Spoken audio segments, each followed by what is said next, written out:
starts here. It's a much sounder, much more grounded, much more faithful to the past method of determining the meaning of otherwise difficult to determine words in an instrument. So you... Yeah, just one, thinking back to Ted White's very elegant sketch of the history and constitutional thought, what I find remarkable about what Michael Paulson said is he's pre-modern. Because really, since pragmatism in America and Wittgenstein, Thank you very much. Nobody believes in objective meaning. Everyone believes in intersubjective meaning. And so I'm just astonished that he's pre-modern. I mean, it's kind of like a fossil. I mean, it's just astonishing to me that anyone in this day and age actually believes in objective meaning. Well, astonishment is a good thing. It is. Yeah, it keeps us young.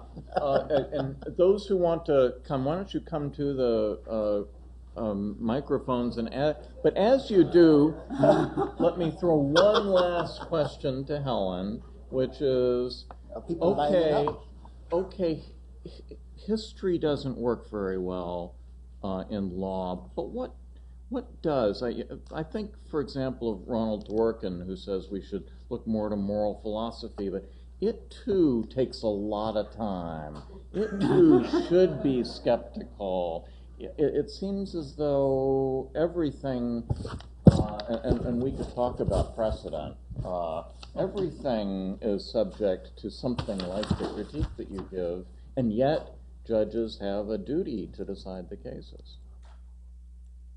They have a duty to decide the case according to the law. And I'm not postulating a sort of an ontological universe of objective legal concepts or rules.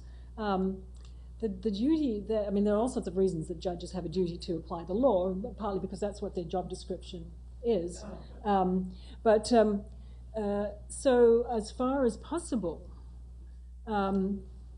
judges should apply reasons that are drawn from the discursive universe of legal interpretation, and precedent, I think, is foremost. There are these rules of statutory interpretation which can apply, appropriately adapted to constitutional instrument.